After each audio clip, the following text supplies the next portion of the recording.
This is Morning Juice. Sports, insight, and great storytelling. Starring Bobby Carpenter and Jeff Tito Thitoff. It's time to attack and dominate. Attack and dominate on this Wednesday. Morning Juice. Tito, Bobby Carpenter, Cody Wilson. Thank you. Big show lined up for you today. We will have Austin Ward from Letterman Row and also the Austin and Byrne podcast. He'll join us around 7:20 today. Around 7:35 or so, we'll get John Gerber on. He is our golf betting expert. Talk about Muirfield, preview all of that. Bob, how you doing today, buddy?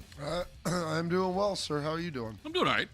Doing all right today. Bodie, good morning for you. Morning, guys. Great. Tito, any morning I'm in here with you is a great morning. God, I've been told that by men a lot more naked than you. Guardians beat the Yankees yesterday 9-4. Second game tonight at 7:05. Reds over the Royals 4-3 in 10 innings. The rubber match of that series tonight at 7:10. Golden Knights, Bob, our Tortorellas over the Canes 5-4. Vegas leads that series 1-0. Let's go Torts. Yeah, a little overtime victory there for him. So looking good. Getting it done there at the end, 5-4. Where are we at on the planning of the trip?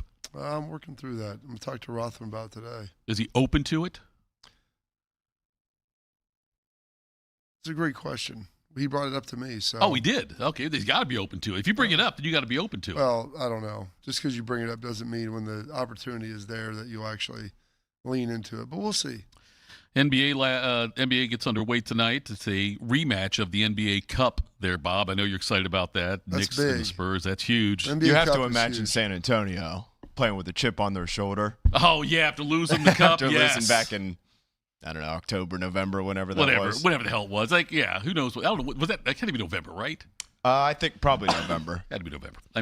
Memorial Tournament first round tomorrow morning. I will be out there on Saturday on Fan Sports Saturday with Reeser from 10 a.m. to 1 p.m., but fan shows will be out there tomorrow as well. Most of them will be. Not us, but Rothman and Ice are out there today and tomorrow. So go out there and check them. And Friday, yes, that's right. Throughout the weekend, they'll be out there. And Morning Juice sponsored by Riverside Bank of Dublin. 2 hours here on YouTube, the Fan app, Twitter, and Facebook. Catch the show 10 a.m. to noon on 10 TV Plus. Download the podcast anywhere you get your audio. In the chat, we'd love to hear from you there. I know you will keep us on our toes and let us know how sound is going, so we appreciate that on the YouTube chat. Bob, for now, though, why don't you do your absolute best to make me smarter? Time to get smarter. Morning Juice presents Today in History. Here's your professor, Bobby Carpenter. It is June 3rd, a Wednesday, 154th day of the year, 211 days remaining. This 2026. This day, 1863, Robert E. Lee begins his march north for the Gettysburg Campaign, thus turning the Civil War and the tide of it to the Union armies. This date, 1925, Eddie Collins is the sixth player in MLB history to get 3,000 hits. 1967, Respect by Aretha Franklin hits number 1. Here we go. Sorry about that. It's all good.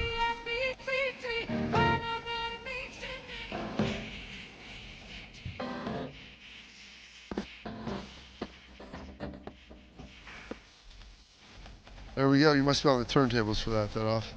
Sock it to me. This date, 1972, Take It Easy by the Eagles is released. On my mind, for the one on me, to the one who stoned me once, she's a friend of mine. Take it easy. Take it easy. R.I.P. Glenn. Mm-hmm. Absolutely. This date, 1989, The Miracle by Queen becomes the number 1 album. Ooh. 1995, Have You Ever Really Loved a Woman by Bryan Adams hits number 1. Forever. Tell me, have you ever really, really ever loved a woman? Oh, some birthdays today. The 4-time U.S. Open champ turning 81, Mr. Hale Irwin. Hale Irwin, his wife Sally, his daughter Becky, the winner of the 1990 United States Open Championship. And let's go to Bob Rosberg. Hale, your third one. This feel any differently than any of the others? Rossi, I don't know if I'm ready for this. It's great. A lot of emotion right now. A lot of tension. You know, Mike gave me a chance.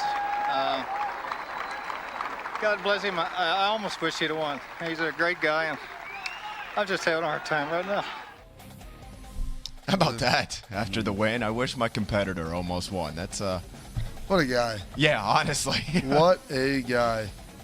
Denise Williams turning 76 today, the famed singer.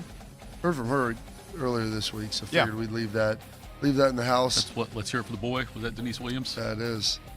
Turning 75 today, the First Lady of the 46th President of the United States, Miss Jill Biden. Hitting her book tour right now pretty hard. Ooh. Yeah, I got to be honest. Didn't really find audio in particular that was compelling. Really entertaining, yeah. I can't even tell you what she sounds like. Yeah. Oh, I just listened to her yesterday. Oh, yeah. Getting an interview for, her book tour and everything. We're on this date, 1959, passed away far too young. The three-time first-team All-Pro and Hall of Famer. I remember a lot with the Saints, the Panthers, Mr. Sam Mills. Every single time I put that jersey on, I make sure that I pay attention to those words. It's a great motto, and I think it was said by a great person in Sam. I remember it pretty well when he said the doctors told me that I had this cancer. There was two things I could do. I could either quit or I could keep pounding. That's when that thing was born. The keep pounding mantra was born on that day. Sam Mills is a guy they said who couldn't play in the NFL, but they didn't measure his heart. The hell with the football greatness. He was a great man. Yeah, gone too soon. Mr. Sam Mills, one of the great ones. I think he was only like 5'9", 5'10". Yeah, he was not very tall. I think USFL first, right? Yeah. Then played a couple years at USFL before coming over. Did you ever meet him? No, he died before I got in the NFL. Okay. He died in 05. Turning 59 today, the longtime CNN anchor, Anderson Cooper. I've heard you say that you bend the word. Yeah, it's just in the enunciation of it. Like people say that the word orange doesn't rhyme with anything. And that kind of pisses me off because I can think of a lot of things that rhyme with orange. What rhymes with orange? If you enunciate it and you make it like more than one syllable, orange, you could say like, I put my orange 4-inch door hinge in storage and ate porridge with George. But it's interesting, I mean, for a guy who hated school, who, was in the 9th grade 3 times, you spend all your time thinking about words. I found that no matter how bad I was at school, and no matter how low my grades might have been at sometimes, I always was good at English. But I heard that you used to read the dictionary. I just felt like I want to be able to have all these words at my disposal in my vocabulary at all times, whenever I need to pull them out. There you go. Good for him, man. That's a heck of an interview there with Mr. Marshall Mathers. Turning 49 today, which was wild to see that he's this old. Tribe legend, Mr. Travis Hafner. Well, the bases are loaded, and here is Mr. Grand Slam. Yes. Travis Hafner comes up with only one out. Hafner, he walked and scored earlier in the inning. He belts it to right field, and that is a grand slam!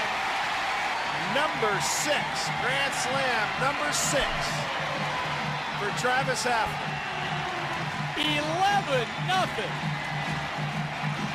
The Major League record, he's got a piece of it along with Don Mattingly.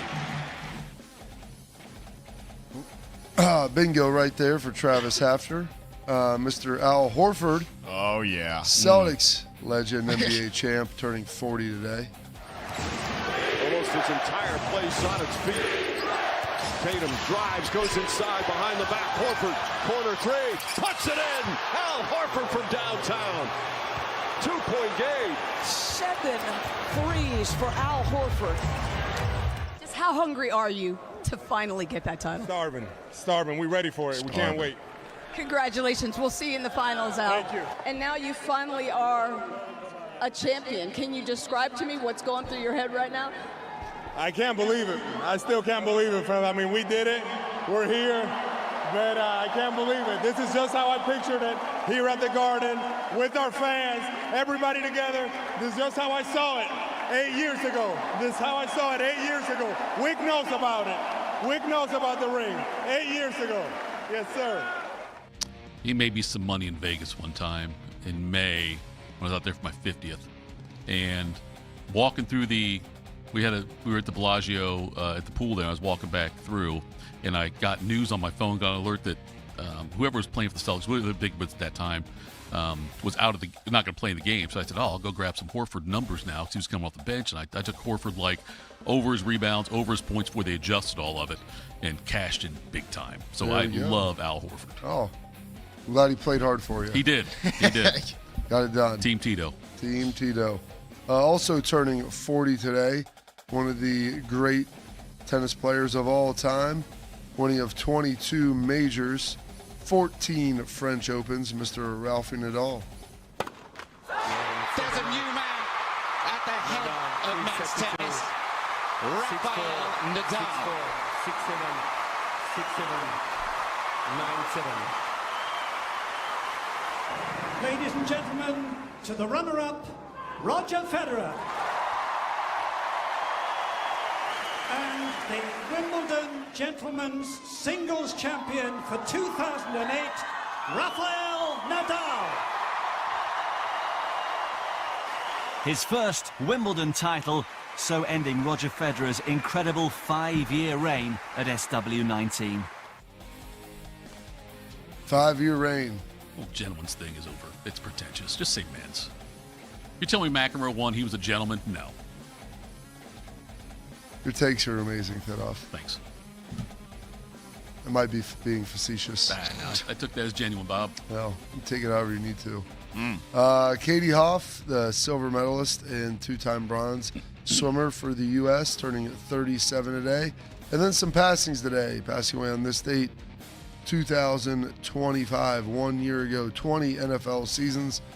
And a Buckeye, part of the Purple People Eaters, Mr. Jim Marshall. Come on, baby, let it all hang out now. Nobody has done what Jim Marshall did. The durability, the endurance, to play defensive end for 20 seasons, for 282 consecutive games. Hey, come on, baby, come on, let's have a nice clean one, okay? I gave my absolute best. It's kind of like an airplane. You better keep your engines going, or you're going to fall and crash. Our number 2 Players Hall candidacy has been in free fall since he retired, even though 2 of his fellow defensive line mates have landed softly in Canton. When you think of the Purple People Eaters, you cannot talk about Alan Page and Carl Eller and leave out Jim Marshall. We can't afford to have that, see? He was just as good as Carl Eller, no question about it. There we go. And he's not in the Hall of Fame, correct? Correct, yeah. That is wild. That's correct, yeah. He should be in there. I agree. Passing away on this day, 2011. Something that Bodie got to discover here a couple days ago, Mr. Jack Kevorkian. They call him Dr. Death, Bodie. Yeah, that's right. Listen, it's just some people are ready to go, and that's all right. The biggest problem with that being in that business, though, Bob, is you don't get any kind of repeat customers. Yeah, it's like somebody that but there's a never-ending line of customers, though, too. That's true. So. People are dying to do that, yeah. People are dying to line up. There you go. Maybe get some good referral business. And then passing away on this date, 10 years ago today. It's hard to believe it's been a decade.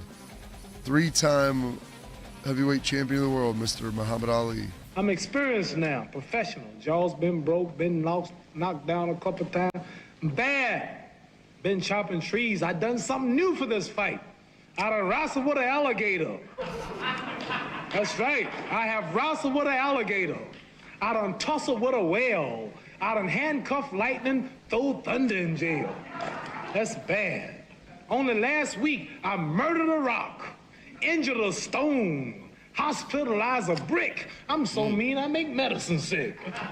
Dude. Yeah. Fast. Fast. Last night I cut the light off in my bedroom, hit the switch, was in the bed before the room was dark.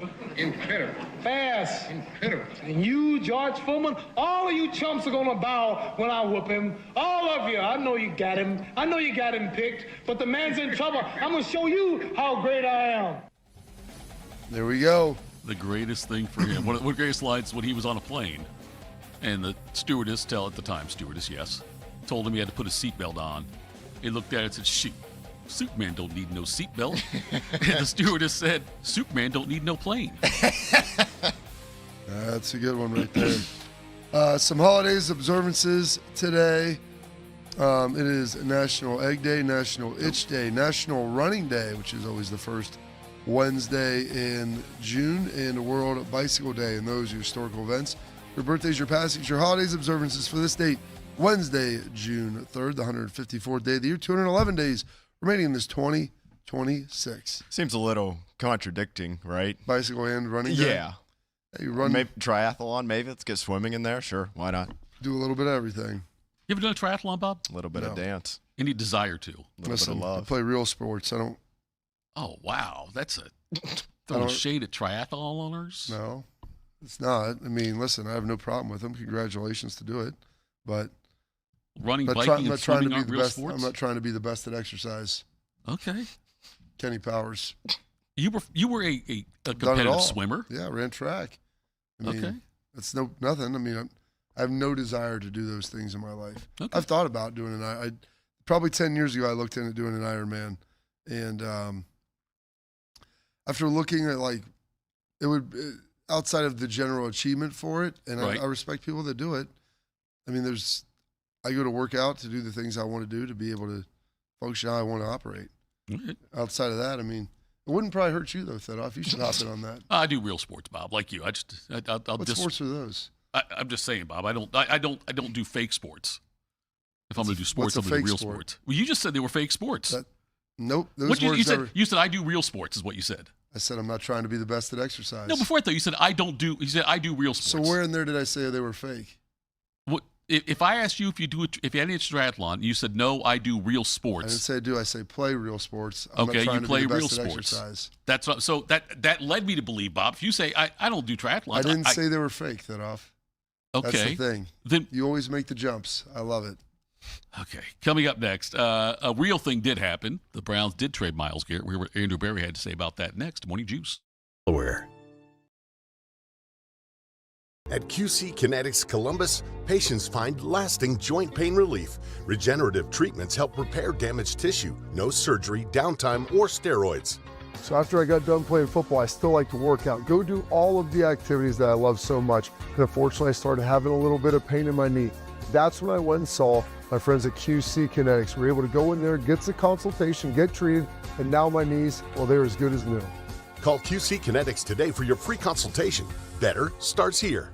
What's the best way to make sure you don't miss any of your favorite fan shows? I don't know. Download the Fan app, silly. Ah, damn it, I knew that. App Store, Google Play, or just scream right at your phone. Psst, you can also listen to Buckeye games. Do it now. We have a desire and passion for great customer service. Every detail is important to us. From your first phone call to the end of the project, Newman is here to help you every step of the way. We're here to educate you so you understand what's happening with your roof. We're in your corner to help you be confident in your decision. After all, when your name is on it, it just means more. We are Newman. Since 1969, Germain Toyota of Columbus has been delivering an exceptional experience to Central Ohio drivers. Whether it's versatile SUVs, stylish trucks, or efficient hybrids, Germain Toyota has a great selection of new and pre-owned vehicles at customer-friendly rates, backed by 2 years of maintenance with Toyota Care and same-day service from our trusted team of technicians. Experience the difference with every drive at Germain Toyota of Columbus.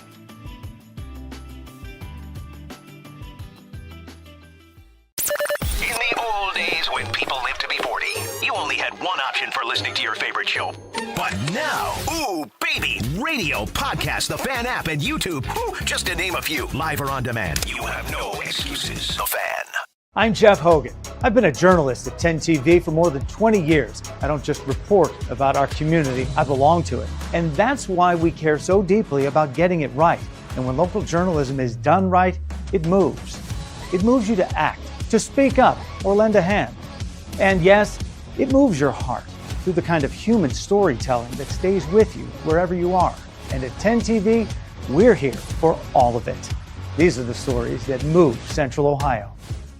Delaware County Veteran Services is a county office that faithfully assists veterans of Delaware County. Although not the Department of Veterans Affairs, we help veterans and their dependents navigate through the process of applying for benefits administered by the VA, and we provide transportation to VA medical facilities. So if you're a military veteran or a spouse of a veteran, schedule your appointment today. A wide range of VA and local benefits may be available to you. Delaware County Veteran Services, conveniently located in the historic courthouse in Delaware. Bobby is known as the General. Tito shops at Dollar General. This is Morning Juice. All right, Morning Juice. Second segment of the program. Thanks for tuning in today, folks. It sounds like things are going well in the chat. Hearing good things about the way we sound, Bob. So the people hard at work here, Ben and Tyler made it happen again. So Browns made the trade, getting rid of Myles Garrett to the L.A. Rams. Here is Andrew Berry, GM of the Browns, talking about why trade Garrett now. The opportunity was too great. It wasn't like a plan A going into the offseason. Quite honestly, we would have operated differently if it was. Sometimes things come across your path that you're not expecting, and you can't be so dogmatic in your strategy and planning that you can't adjust and be flexible to great opportunities. Bob, he might be one of the best, if not the best, the player most in his prime, best player traded at this, like when he still has prime years left. Two-time defensive player of the year. I mean, I can't think of a player that was traded like this more in their prime that had what Myles has. Can you think Moss maybe, I guess, but I would say Moss for sure. Although he was in a different situation, sure, given his just how he was playing and what was going on. Wasn't coming off like a record-setting year at that point. Like he had declined a little bit, but it wasn't. Well, he hadn't declined at all. He just wasn't playing hard. Okay. Statistically, then, I'm saying he didn't have the same kind of year that comparable to what Myles Garrett's coming off. And then he went and I think scored 20 out of 20 touchdowns when he was with New England. So I don't think there was any decline. The decline was in his attitude towards the game and maybe his present situation. And when he was out in Oakland, he wasn't really doing a whole lot. All-time trades of guys in their prime. I'm trying to think of people moving teams, but a lot of times in the NFL, it's more guys are released and then picked up somewhere else and go and play again. Dickerson, maybe. As opposed, you could argue Marshall Faulk. Yeah. He went and won an MVP after that. He did. Yep. Faulk, Dickerson came to mind for me also, but I don't think it was coming off of a year like this or where after Garrett, what he did last season. Champ Bailey was traded for what's his name, running back, played at Miami, Clinton Portis, with the Broncos. I'm not positive how.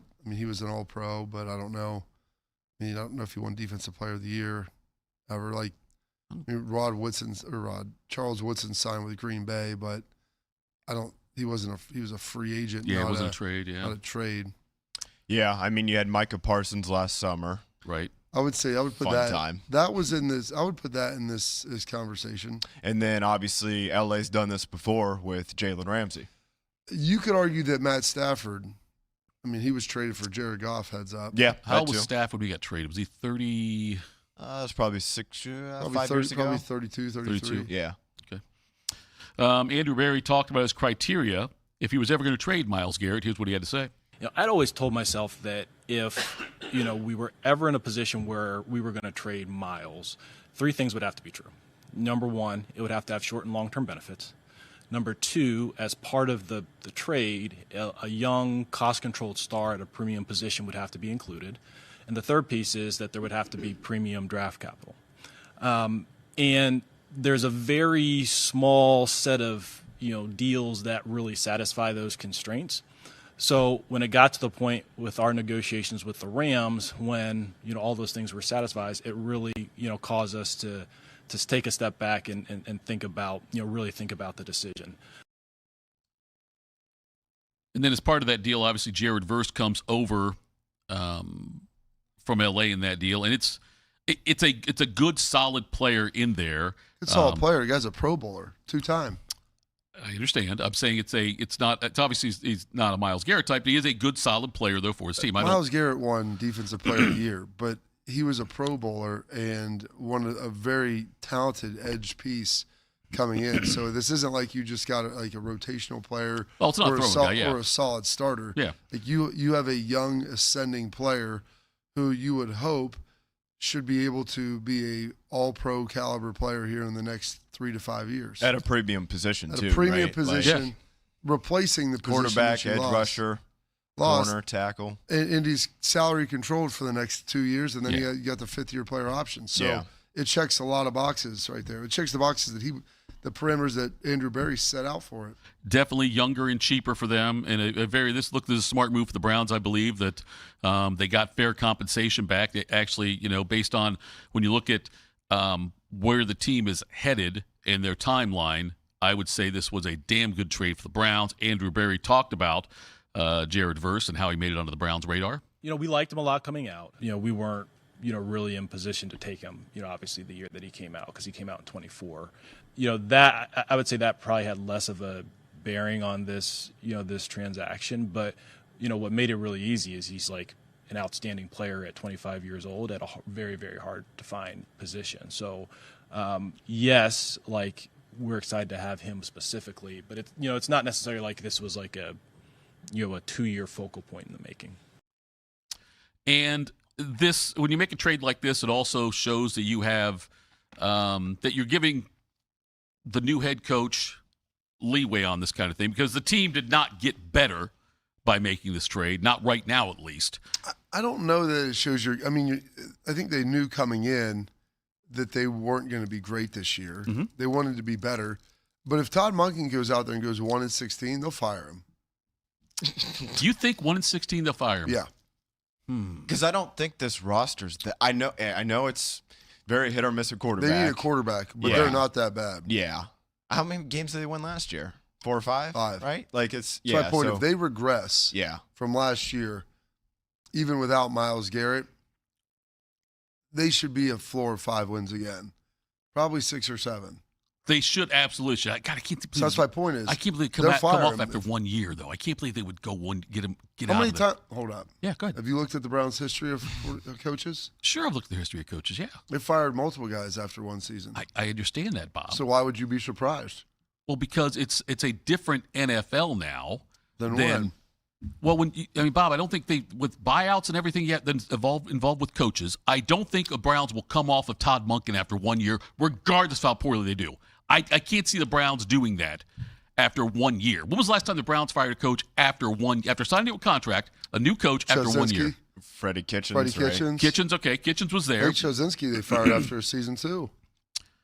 Chozinski was after one season. He wasn't an interim before that? No, okay. 2023. I cannot see them. 2013. I cannot see them making Mike Pettin after 2. What was Pettin's first year? What was his record? He was 10-22. I don't know what his overall record was. Not many coaches get fired in the NFL after one season. More now than ever before.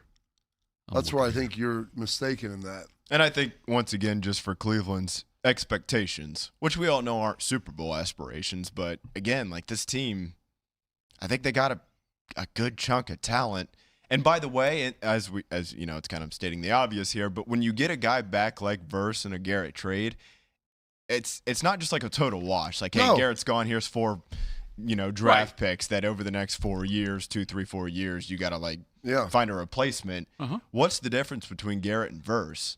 Garrett's better. Don't get me wrong. Oh, yeah, but as far as impact, the drop off is scale 1 to 10. If Garrett's a 10, what's Verse? At least a 7 or 8. I would say not that. Just probably totally resetting where it's like, let's be honest, Dallas last year, once you trade Parsons, it was toast. Like their pass rush had no shot because it was Parsons and then you didn't replace him. Like, you did later bring in Quinnen Williams, but your next best pass rusher all of a sudden had to be your best pass rusher. With this situation, Verse gets to step in and he's going to replace a decent amount of that production. It's not going to be absolutely most sacks in a single season, obviously, but the success of this team, though, is not going to be dependent on Verse. It's going to be dependent on the quarterbacks. And those the quarterback situation is not something that Monken created. That's something that Andrew Berry has created with the quarterback room they have right now. The reason they suck is because of the quarterbacks, not for any other reason. It's the quarterback room is why if they suck, that's why they're going to suck, because the quarterback, they will get no kind of production out of the quarterbacks. And because of that, Bob, if they do struggle like they could with the quarterback room being what it is, I'm not going to put that at the foot of Todd Monken. I'm putting on Andrew Berry and others in the organization that made the decisions to draft Dylan Gabriel, Shedeur Sanders, to have Deshaun Watson on that team. That's the reason. Who else should they have gotten? Who else would they have gotten? Who else should they have gotten? I'd have to look, Bob, at the drafts. I'm saying let's see. There were quarterbacks that have been free agents they could have gotten. They should not have traded for Deshaun Watson and given him $240 million and all those draft picks. Well, it's easy to say now, but yeah. Well, so it was a mistake, though. It wasn't Todd Monken's mistake. It was a mistake of the organization. That. I didn't say if they go 5-12, they were going to fire him. I said if they're bad, they're going to fire him. Okay. I wouldn't say I'm not going to blame Monken if the quarterbacks underperform drastically again. Underperforming quarterbacks can still get you to 5 or 6 wins. That's what they had last year. Yeah. That's what they've had the last 3 years. And I think, too, if you were going to fire Berry for that move, he would have done it by now. Oh, yeah. Like, he would have been out the door this past offseason with Stefanski. They're not letting him make this trade. Yeah. He's not going to be the architect of this trade. And firing and hiring a coach. Right? I mean, just 4 months ago, well, I guess it's June, so 6 months ago now. Right, maybe. yeah, it's 6 months, I guess they did that, yeah.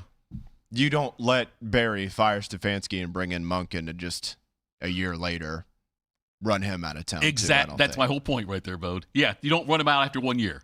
You're not going to run him out after 1 year. No. I'm saying Berry. Not the coach. I know, but I'm saying Berry, there's no way Berry wants to fire. I don't think Todd Monken's going to get fired. I don't think they're going to win one game. But if they were that bad to win one game, because now you go into next spring saying they probably have the number 1 pick. Imagine if you have a 1-win season and you're like, well, do you want Todd Monken to be the head coach if he's can't even get at least 4 or 5 wins out of this team? So Todd Monken, I believe, has never been a head coach before. Never been head coach before. I think that's correct. If he shows that he is incapable of being a head coach during this season, they will fire him. That has nothing to do with the quarterback play. And for all their faults, which Browns fans will probably tell you is they're not afraid to move on. Haslam will spend money. Yeah. The buyout has nothing to do with it.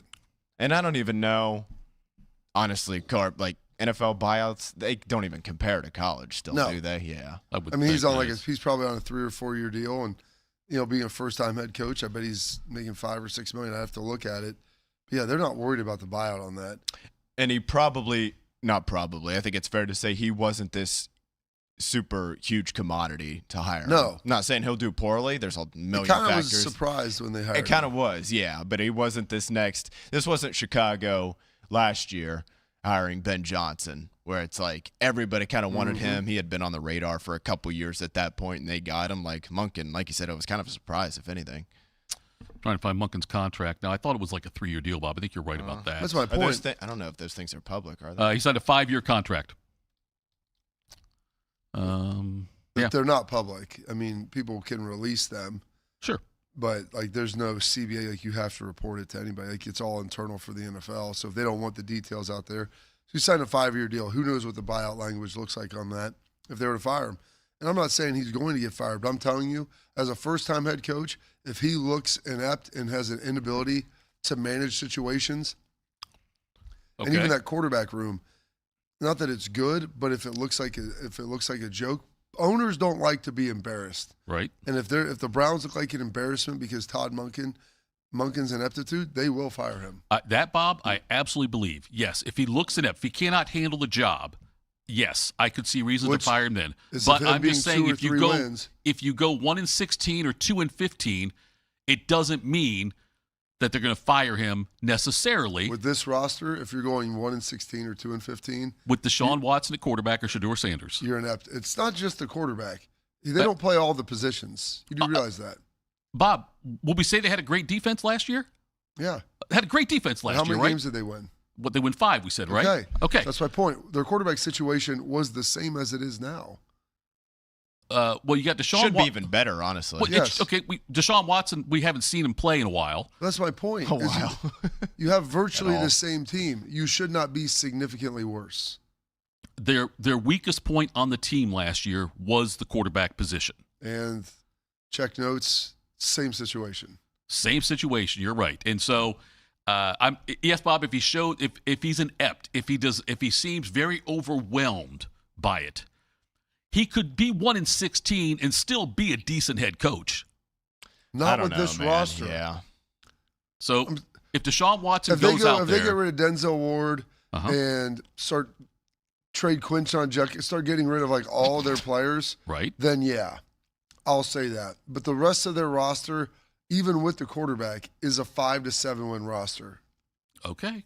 So if you go out there and win 2 or 3 games, like massive injuries notwithstanding, right? They would fire him. I promise you.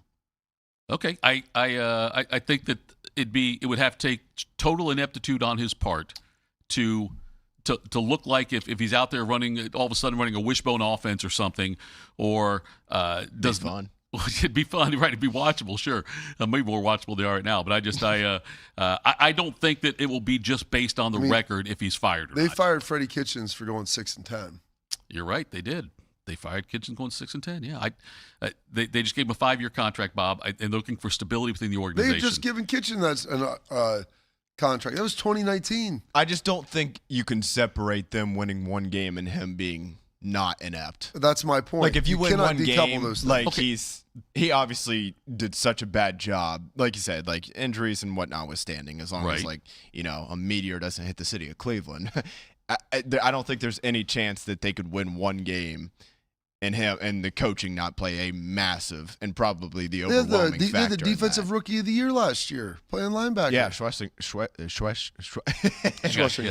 that guy. Yeah, the linebacker out of UCLA. Right, that one. Yes. Bob, good coaches have won one game in a season before.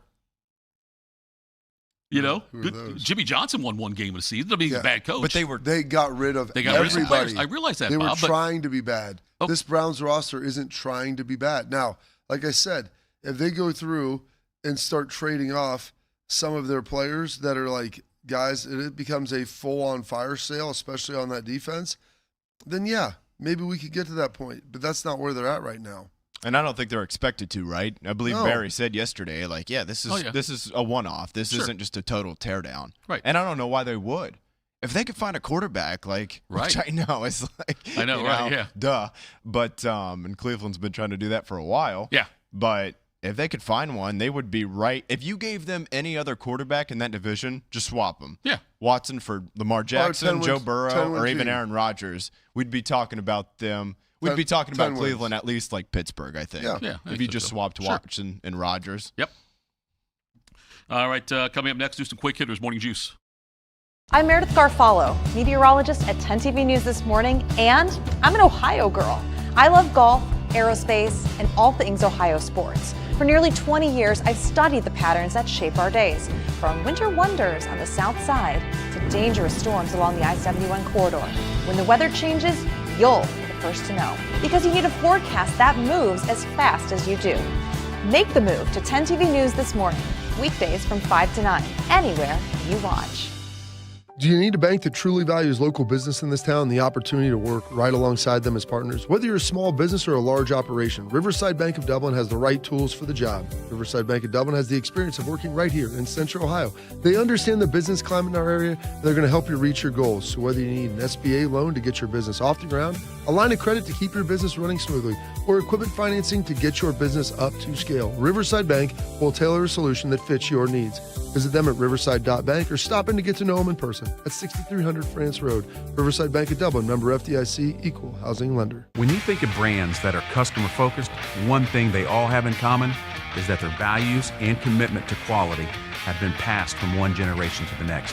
With 3 generations in the roofing industry, our family has built a reputation on honesty, transparency, and consistency. Our commitment to the customer will show through all of our team members as they make sure that every customer is completely satisfied. When it comes to your roofing needs, work with a company built around family. Call Newman Roofing today. Delaware County Veteran Services is a county office that faithfully assists veterans of Delaware County. Although not the Department of Veterans Affairs, we help veterans and their dependents navigate through the process of applying for benefits administered by the VA, and we provide transportation to VA medical facilities. So if you're a military veteran or a spouse of a veteran, schedule your appointment today. A wide range of VA and local benefits may be available to you. Delaware County Veteran Services, conveniently located in the historic courthouse in Delaware. What's up, Reese? Hey, Don. Didn't we do a 5K fun run last year? Yeah, I think we did. Do you want to do it again this year? Sure. All right. Registration for the Fan 5K is now open. Join your favorite personalities June 20th at Otterbein University. The Fan 5K features a medal, t-shirt, free race photos, and a post-race party. Get your spot today at 971therace.com. At QC Kinetics Columbus, patients find lasting joint pain relief. Regenerative treatments help repair damaged tissue. No surgery, downtime, or steroids. Knee pain's something I lived with since the big game, and I'm over surgeries. That's how I found QC Kinetics. I was able to get in, see the doctors, do the treatment, and get my knee feeling basically brand new. I can work out, run, most importantly, chase my son around the house and the yard, and do my job without any pain. Call QC Kinetics today for your free consultation. Better starts here. Attack and dominate. You're locked into Morning Juice. Sponsored by Riverside Bank of Dublin. Here's Bobby and Tito. All right, Bodie, take the wheel. Let's do some quick hitters. Morning Juice presents Quick Hitters. All right, fellas, happy Wednesday. Happy Wednesday, halfway through the week here. We'll start with some hockey. After finishing second in the voting last season, Zach Werenski took home the Norris Trophy this season, an award given annually to the best defenseman in the National Hockey League. The Blue Jacket earned 113 first-place votes. He was a pretty clear winner ahead of second-place Cale Makar and Rasmus Dahlin, who earned 47 and 13 first-place votes each. Werenski becomes just the fifth U.S.-born player to win the Norris, joining Chris Chelios, Brian Leach, Adam Fox, and most recently Quinn Hughes. And he's also the fourth Columbus Blue Jacket to win a major award for his on-ice play, along with goalie Bob, Rick Nash, and Steve Mason. It's an individual recognition, but it wouldn't happen without great teammates and great people around me, Werenski said on winning the award. I'm very happy. Get my computer out of the way there. I'm very happy about this, and I can enjoy it a little bit, but I have to thank my team for helping me get there. I still haven't won the ultimate goal, though, which is the Stanley Cup, and I really haven't had much success in the playoffs ever, even, so there's more motivation than ever for me to be even better next season. So, Tito, well-deserved honor for a guy who's pretty quickly climbing the ranks as best Blue Jackets ever, I'd say. Yeah, what a year for him, too, with the stuff, the Olympics and this, it's no kidding. A fantastic 2026 so far for Zach Werenski. Yeah, it's a real treat that he's with the Jackets and they've got him, they signed him to a decent deal and all of that. And so it's you hope that the playoffs thing comes this year, coming up this season. They still have a couple of tweaks they'll have to make, I think, on the roster as far as getting some more scoring there. But it's nice to have Werenski's name penciled in there, and you can count on him for plenty of ice time every single night, Bob. Mr. Reliable. He is. He's been very good. And, Jonesy was really good back there on the blue line with him, and then he kind of has taken over, obviously, as the leader of that defense and really the leader of the team. Columbus is quickly becoming his home, and he's excited about that, excited for the time here. But just like Myles Garrett, guys want to win. I mean, they want to win, and they were close to getting in this year. They made a push. They faded down the stretch. And I know, he's probably looking at this saying, okay, over the next handful of years of my career, we got to do something. Or at some point, you look like, I just want to go somewhere and have a chance, have a shot. Kind of like what happened with Nash, right? I mean, they gave Nash a shot when they traded him, when they moved him. He wanted to play for a team that was competing, and yeah, God, hope that does that with Werenski. That'd be so awful if it was at that case or at that point in his career at some time where he's got to leave to go have a chance to win. Yeah, you just haven't won, but you feel like they're building something pretty good, and I think guys are excited about it. But you got to get results on the field. Or on the ice. Either way. Tomato. Heading to the NFL here, got a 2-for-1 as we had a pair of major contract extensions handed out in the National Football League on Tuesday. First up, down in Atlanta, where the players play. They ride on them things like every day. The Falcons extended wide receiver Drake London on a 4-year deal worth $141 million. The deal includes $100 million in guaranteed money.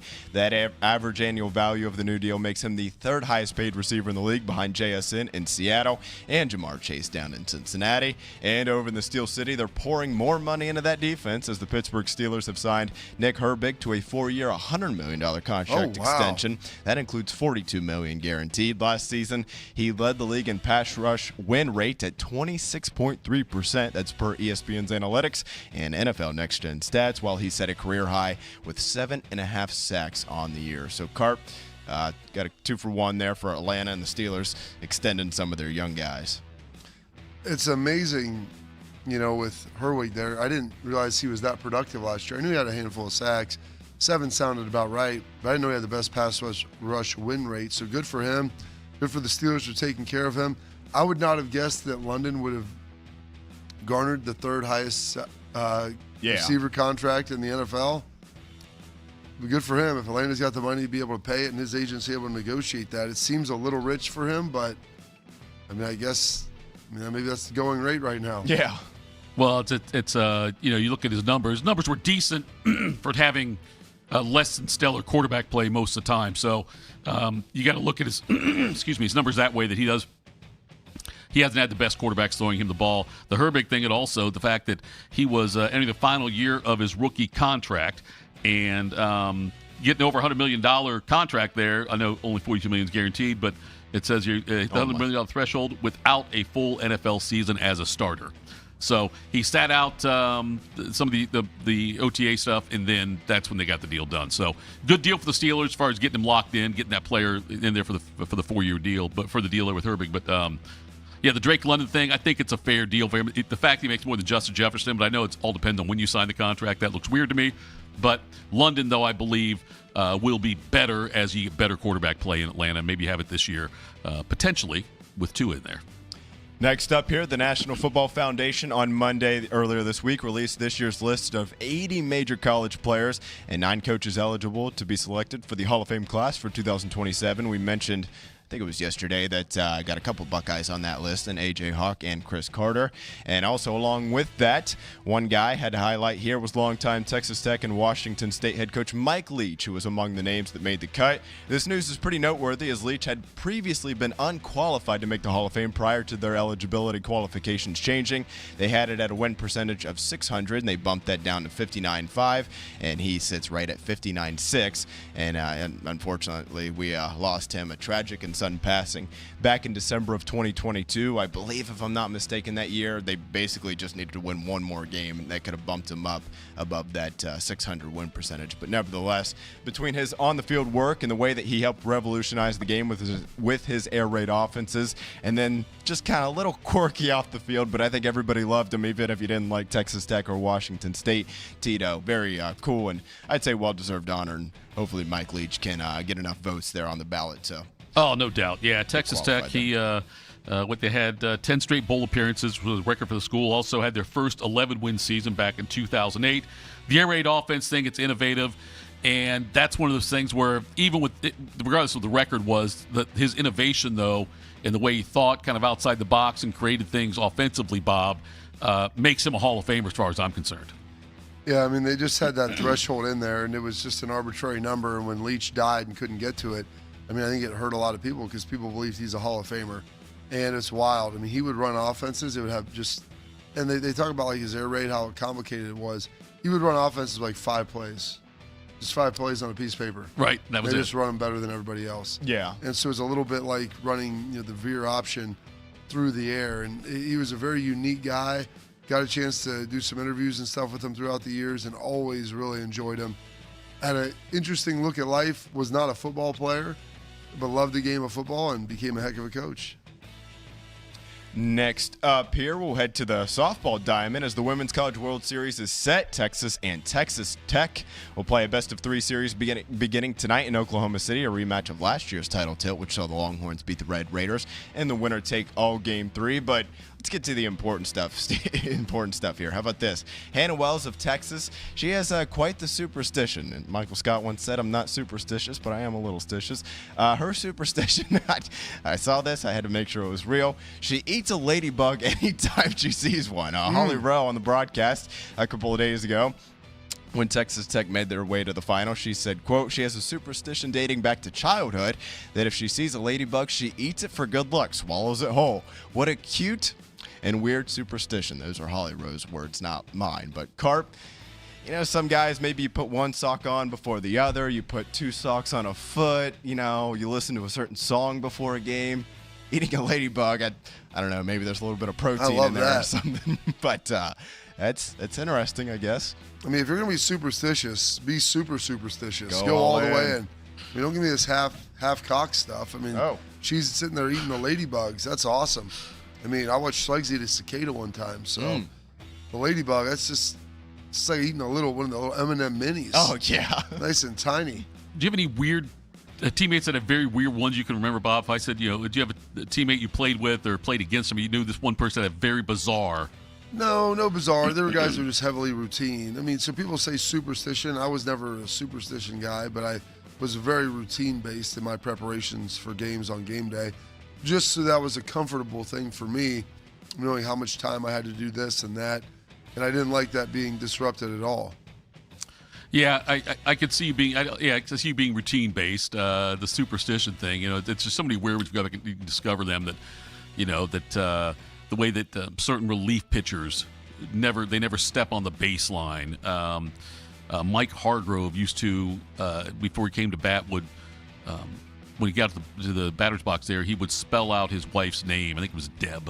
In the dirt there. Right there. That is true love right Remember there. Remember Nomar? He would step out of the batter's box. Nomar did everything. Yes. I don't even know what you would call that routine, but annoying. Little Patrick Bateman sort of deal where it's okay. The human rain delay is what he was. So how much time he took. That also might be a nickname for Mike Hargrove too, I believe. But yeah. I mean, would he be able to survive with the pitch clock today? I don't think so. Yeah. I think it's like against the rules. Basically, he'd strike. He'd walk out of the dugout. The overhead PA announcer would be like, now batting shortstop, Nomar Garciaparra. And the ump would just go, "Yep, you can go sit down." You're struck out. Do you see a couple players got ejected the other day, Bob, before the game started? It was a Major League Baseball game, and they stood for the national anthem out in front of their dugouts. National anthem ends.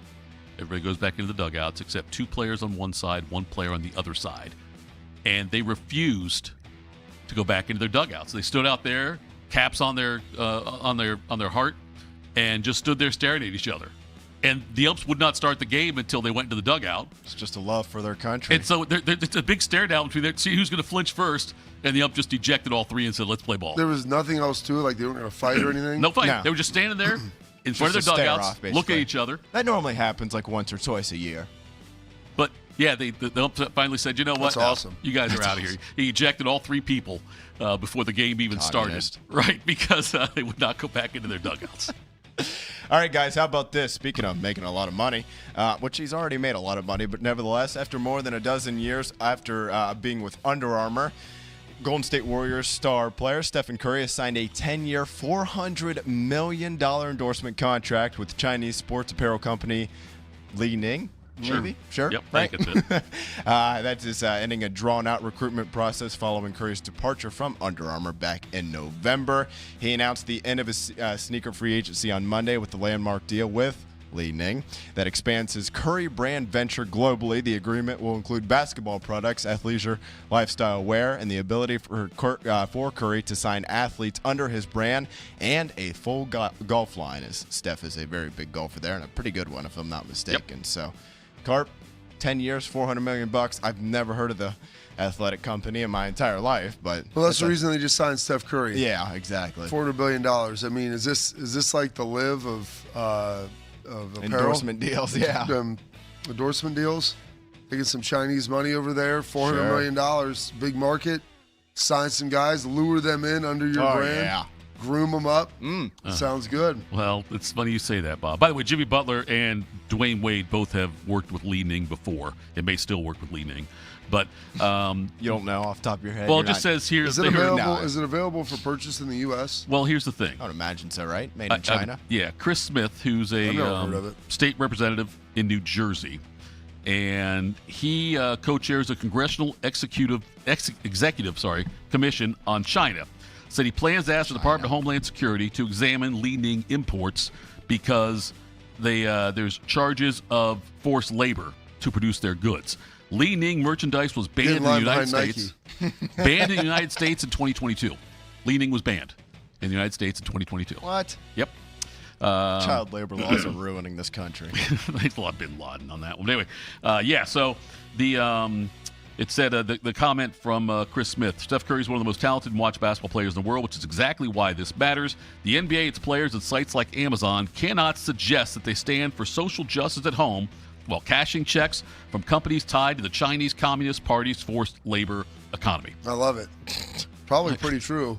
Yeah. I mean, Nike got hemmed up with that about 10, 15 years ago. They did. Yep. So anyway, Curry had the 13-year deal with 13-year partnership They with tell the Under kids to Armour. just do it.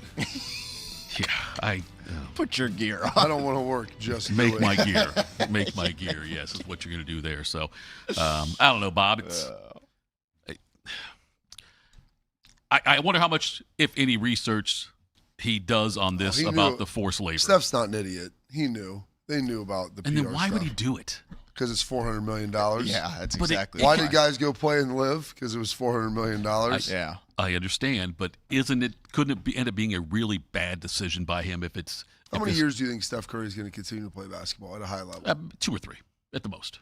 2 or 3. That might be a little shy, but I mean, he'll be able He's to play 37, for a while. right? Is he Yeah, that tall? I think Yeah, he's so 37, probably right. Yeah, So, 09 draft. This is his retirement deal. Well, sure, yeah. I mean, 10 years, $400 million. Yeah, but other companies were pitching him. I'm sure Nike Probably would not love to that him. degree. Maybe not to the $400 million, but it also could end up, like I said, this could end up blowing up in his face if it does come out that there is this forced child labor. Pretty sure there again? is. They banned it in the United States. Did you say it could blow up in his face if it does come out?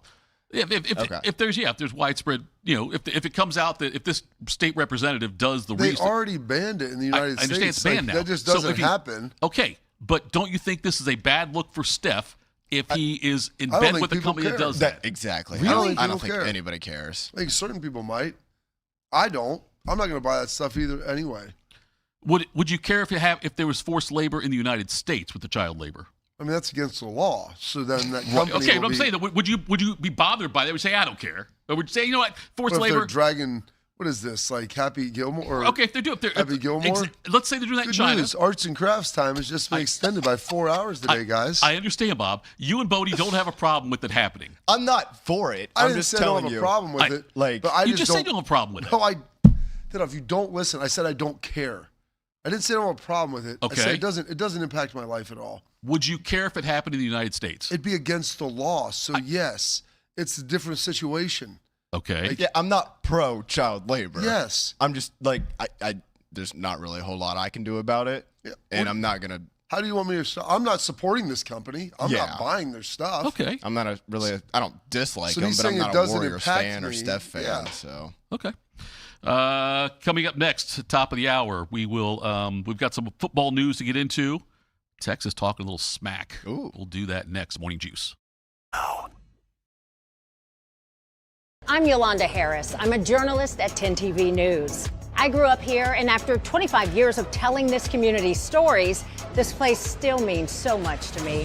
When I'm not in the newsroom, I'm usually out supporting the same people and causes I care deeply about. I don't just report about our community, I belong to it. What happens here affects us all, and that's why we care so deeply about getting it right. And when local journalism is done right, it doesn't sit still. It moves. It moves you to act, to verify, to volunteer, to speak up, or lend a hand. It moves your mind by challenging assumptions and offering new perspectives. It moves you forward by giving you the information to make decisions and thrive where you live.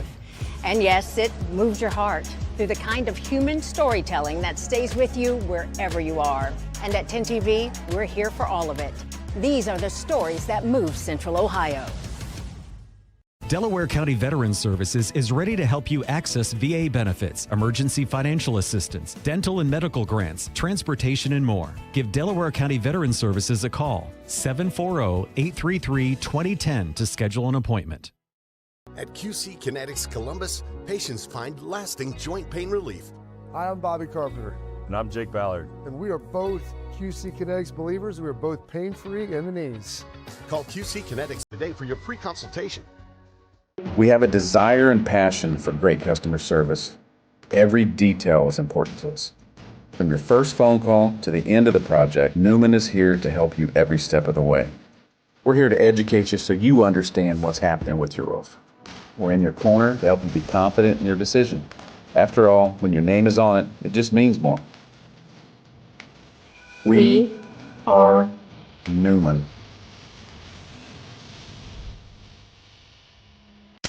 In the old days when people lived to be 40, you only had one option for listening to your favorite show. But now, ooh, baby, radio, podcast, the Fan app, and YouTube, just to name a few, live or on demand. You have no excuses. The Fan. Since 1969, Germain Toyota of Columbus has been delivering an exceptional experience to Central Ohio drivers. Whether it's versatile SUVs, stylish trucks, or efficient hybrids, Germain Toyota has a great selection of new and pre-owned vehicles at customer-friendly rates, backed by 2 years of maintenance with Toyota Care and same-day service from our trusted team of technicians. Experience the difference with every drive at Germain Toyota of Columbus.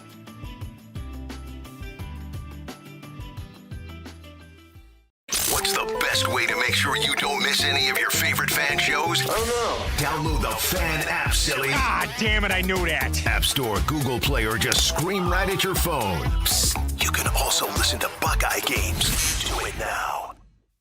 One man is a national champion, NFL veteran, and local business leader. The other man is Tito. This is Morning Juice. Sponsored by Riverside Bank of Dublin. Here's Bobby and Tito. All right, Bob, the SEC and the Big Ten are not in favor, right now at least, of that college sports bill that's been proposed. Save College, Protect College Sports Act? That's what it was, yes. I can never get the ones right. Which one's Save College Sports, College Sports Commission, Protect College Sports, all those things. They have as many of those as we have jackets, battle cries every year, the Defend NWA and whatnot. Bob, the SEC and Big Ten said the bill leaves critical issues unresolved, including not meaningfully preempting state laws with the federal one, which has long been considered a key element for a measure to get support from the NCAA and the conferences. So it's this. So that's their issue, is that it contradicts state laws? That's just one of the things they said. It's one of them they said. They said the bill leaves critical issues unresolved is what they said.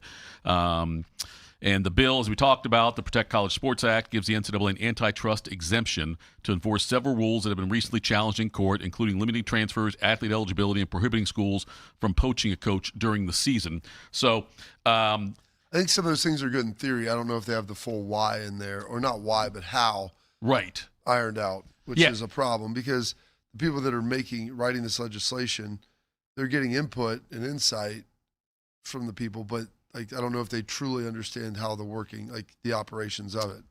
The Big 12 and ACC have both they're both in support of this, but the Big 10 and SEC, the two richest leagues that really control college football, in the college football playoff, obviously they control the future of that, are against it, Bob. You're right. It sounds like these are all things that are good ideas. A lot of them are, but I don't know how you can enforce all of it across the board. I don't know if it's the enforcement of it. It's just how do you execute on it is the problem. Right. And they're talking about you can't poach coaches during the season. Well, you've got to change the calendar then. So there's a lot of other things that would need to happen to be able to do this. And as far as the contradiction with federal laws and state laws, the reality is, I forget which article it is in the Constitution, with federalism, that any law that contradicts a federal law, the federal law supersedes that state law, so it doesn't matter. It doesn't exist anymore. So that issue is handled by the U.S. Constitution. I would love to see a couple of seasons where how it operates, how it looks, just not with this being passed and everything, but just if they could find a way to line up and improve and streamline the calendar. I would like to see what changes or how that looks for college football specifically, but college sports. So if they change the calendar, and what kind of impact that could have, which may help out in some of these things they're talking about doing. Oh, it would help immensely. It would change. If you can here's the thing, if you get limit transfers to one, and you change the calendar, that fixes a lot of these problems. Yeah. There's a handful of things that they're trying to fix. I'm but if you do this, the contracts and everything else, if you just go to a one-time transfer, you don't have free agency every year. Guys transfer once and that's it. And if it's a law that you can't do that, you have to sit out, well, then you're not going to be getting appeal to every different state court trying to get injunctions and stays and all that different stuff. So that handles that. And if guys can't renegotiate their deals every year, then that changes a lot of things and handles it. And by the way, if you push the season forward, then you don't have guys or coaches that are having to leave prior to their season completing. Right. And so that solves a probably over half of the issues, somewhere between probably 50 and 70%. Then we can start picking around the fringe and trying to solve some of that other stuff. Yes, I think that would certainly solve a lot of that if they could just figure out. I think that's the first thing. If I'm the Big Ten and SEC, that's the first thing I'm working on as far as trying to push through before a bill comes through or before this Protect College Sports Act, all that kind of stuff. Also granted them an antitrust. They can pool their rights if they want to. They don't like it because it prevents the creation of a super league in there with just the SEC and Big Ten. Right. That's one of the other provisions in there. Texas defensive end Colin Simmons, Bob, he is ready for Ohio State. We're coming. There's business to be taken care of, is what he said when he was talking to On 3's Pete Nakos this week. He said that primary motivation this season, helping Texas win a national championship. He also has other goals, including beating Ohio State when the teams meet again on September 12th. Very excited. Second game of the season. All that nervousness, all that jittery is out the door. He said that Texas told Texas beat reporters before last season's Week 1 match with the Buckeyes he was glad they have a quarterback that I'm ready to sack. He was limited to just 2 tackles in the 7-point loss. So lots of trash talk there. Not unexpected. I would think that they would. I hope the Texas players are saying we're coming and we're going to go after it here. But it's a game that, as much as Texas fans want to say that, hey, we wouldn't play that game last year, be in the playoff. We all know it's because of the Florida loss they didn't get in.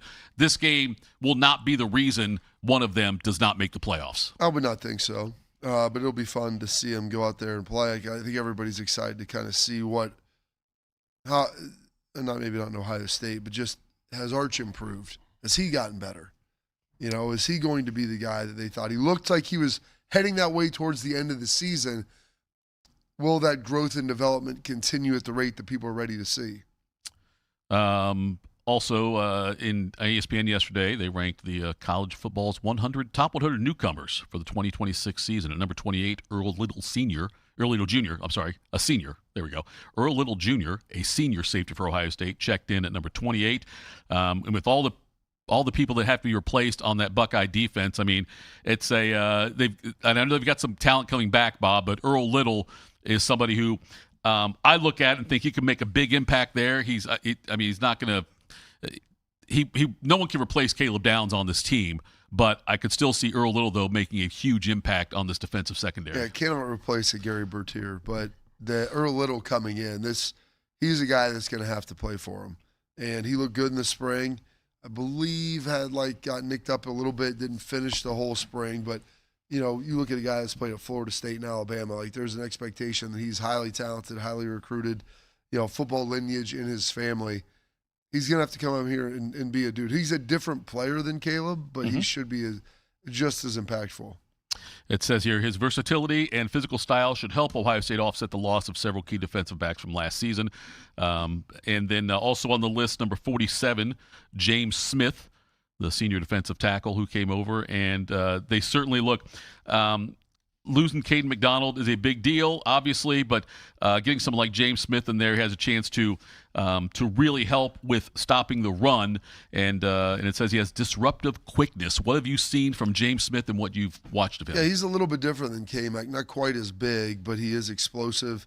He does a great job two-gap. I mean, he has a lot of physical traits, and he's a leader, which is one of the things. It's always interesting when guys come in, and I think he's got 2 years left, if I'm not mistaken, that he'll be able to come in here and provide some leadership as well, because that's one of the things when you lose, 4 guys drafted in the top 12, especially on the defensive side, or I guess 3 drafted in the top 12 on the defensive side, and K-Mac going high in the second. There's a replacement that needs to happen that can be really tough from a leadership standpoint, not just production. A couple of offensive players. Then Chris Henry Jr. ranked 51st, really? And 6'5", 205. And I'm trying to figure out, Bob, what should the expectations be statistically for Chris Henry Jr. this year? What would warrant a good year? It's interesting. I mean, number one, he's got to win that second receiver job, but then they may rotate him. I mean, Brock Boyd has played really well. They've got some other guys that have looked good. I would say if he can have 40 catches for over 600 yards, you'd say that that's a win for him. Yeah, I was kind of thinking close to the 40 catch mark. I'm sorry, and I'm hoping double-digit touch. Even though 40 catches, I hope he still gets 10 touchdowns out of it. I mean, he's got that kind of big play dynamic there to where his 40 catches could be a lot different than someone else's 40 catches, I guess, is the way I'm looking at it, with his ability to win the 50-50 balls, I would think, and is obviously, 6'5", 205 pounds. He certainly is somebody they should be looking at quite a bit, I would say, in the red zone. He'll be a favorite target. I mean, I can't imagine having both him and Smith on the field at the same time in a red zone, how difficult that would be. Oh, yeah, they're going to cause some problems for defenses, but he's got to develop his consistency. He looked good at points, and he had great flashes in the spring. But all young players, it's the consistency piece. So that's what he's going to have to continue to work through here if he wants to be the guy that everybody expects him to be, and frankly, what Ohio State needs him to be. The other one I wanted to get to next is number 61 on the list was Legend Bay, the freshman running back for the Buckeyes. And I know he was the one who was at Tennessee, right? Committed to Tennessee and then flipped off of that. Was that the one his mom made him go to Tennessee? Was that that one? Yeah, his mom was involved, but yeah, they'll play him a little bit at some slot. They're going to play him at running back. They're going to move him around and do a lot of good things with him. He got hurt. He had like a little hamstring deal, so didn't get after like the first 2 weeks of the spring, he was out. But I think there's a level of excitement with the offensive staff of trying to figure out exactly how they should use him. He's drawn comparisons, and this article says also about like Curtis Samuel, somebody who can do it, like you mentioned, put him in the slot sometimes, give him the ball out there sometimes, try to give him the ball in space, but also let him give him a chance at running back as well. He is somebody who I know, like from the day he arrived on campus, people were wowed by him. Is there anybody else he reminds you of? Probably not at Ohio State. I mean, he's not as thick as like a Darren Sproles, but he has like a feel like that. It's almost kind of like a Marshall Faulk situation where you feel like you could flex him out and he would be just as good in the slot moving around as he would be if he was just in the backfield. Like, it's how do you get him the ball and get him the ball in space? And a little bit of it's just as much as he can handle as well. They also did something, the biggest recruiting finds of every Power 4 school in the past decade.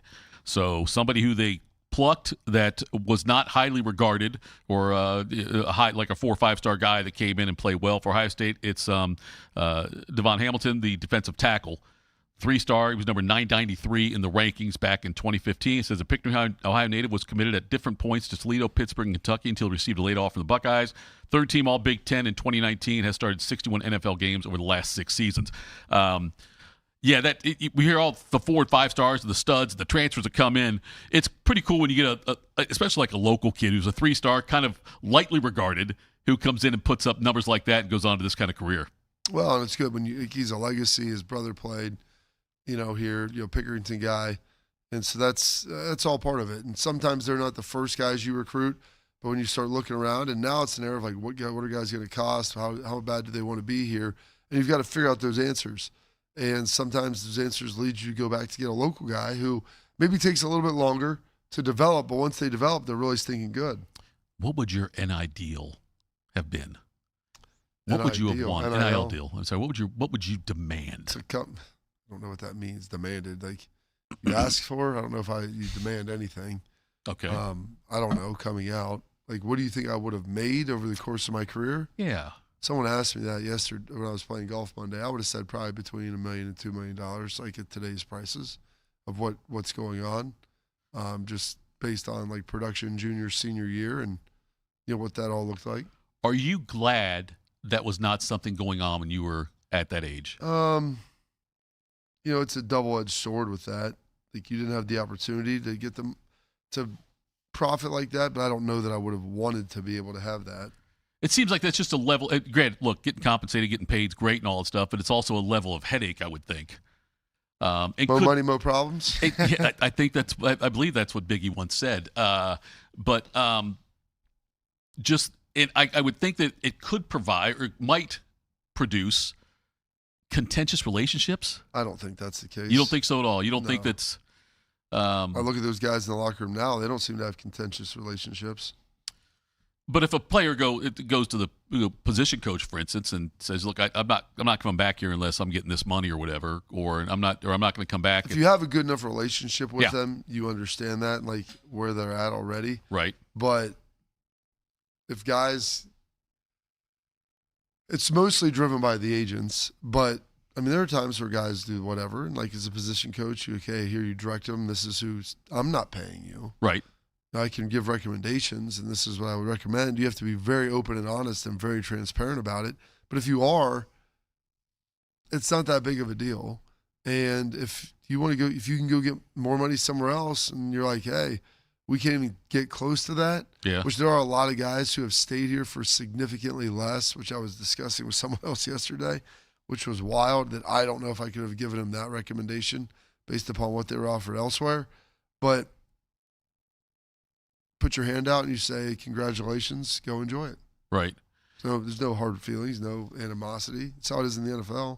Someone's willing to pay you more. It always gets a little personal, but like eventually you go, okay, we'll move on, and this is what we value you at. Doesn't mean someone won't pay you more. We just can't. Do you know, do the agents who represent these players, their cut, their fee, is it the same as what they do in the NFL as far as typically is like, if you're my client as a college or NFL guy, this is what? Did you read through any of this, the Protect College Sports Act? I read through parts of it, yeah, Bob. Well, there's a provision in there about that as well. Okay. I'm going to challenge you to go through and read all of this stuff and procure the information. Okay, the College Sports Act is something they're trying to get passed. I understand that. I'm asking you currently without NIL. So there's a provision in that that addresses this specific thing. Okay. In NFL, the most you can get is 3%. Okay. Your agent can. There is no limit to anything in this. And a lot of guys are getting 10 to 20% because they're calling it more of a marketing deal, which is standard in the marketing world, especially for deals that you originate and procure. And so that's kind of how that works. But this is not that. They say it is, but it's not. And so in the Protect College Sports Act, they have a provision in there limiting agent cuts to 5%. Okay. Which I think is outlined in a lot of the executive summary bullet points of it. Fine, it might say 5%, but I didn't know currently, though, if that was something. If they're putting something in there that says that. Right. Probably not any restrictions on it currently. Okay. I haven't talked. By the way, are there any restrictions on anything right now? No. That's all I'm asking, Bob. It's like that when the NIL stuff comes and you've got these agents that are going to have to be the bad guys sometimes with the schools and say, hey, look, agents are the bad guys. The agent with the schools, they're just bad guys in general. That's fine. I didn't know though if that also then. It's like we're going to pay you X number of dollars, whether this guy gets his cut or not. So I don't know why he's here. We're going to tell you what it is. You're not negotiating really. We're just going to tell you what we're going to pay you. And I know guys have told them that. This is what we're going to offer you, whether you have an agent or not. So if you want to pay somebody 20% to do nothing, okay, you can do that. Austin Ward's going to join us next. We're going to talk to him about what's going on with Ohio State football as well. That's next. Morning Juice. Do you need a bank that truly values local business in this town and the opportunity to work right alongside them as partners? Whether you're a small business or a large operation, Riverside Bank of Dublin has the right tools for the job. Riverside Bank of Dublin has the experience of working right here in Central Ohio. They understand the business climate in our area, and they're going to help you reach your goals. So whether you need an SBA loan to get your business off the ground, a line of credit to keep your business running smoothly, or equipment financing to get your business up to scale, Riverside Bank will tailor a solution that fits your needs. Visit them at riverside.bank or stop in to get to know them in person at 6300 France Road. Riverside Bank of Dublin, member FDIC, equal housing lender. I'm Brianna Albizu, traffic anchor for 10 TV News this morning. Columbus is quickly becoming my home, and this community has welcomed me with open arms. My mission is simple, to help you get to where you're going quickly and safely. Whether it's helping you beat the slowdown on 270 or giving you detours around major construction, we've got you covered. Because when your morning's on the move, so are we. Make the move to 10 TV News this morning, weekdays from 5 to 9, anywhere you watch. When you think of brands that are customer-focused, one thing they all have in common is that their values and commitment to quality have been passed from one generation to the next. With 3 generations in the roofing industry, Our family has built a reputation on honesty, transparency, and consistency. Our commitment to the customer will show through all of our team members as they make sure that every customer is completely satisfied. When it comes to your roofing needs, work with a company built around family. Call Newman Roofing today.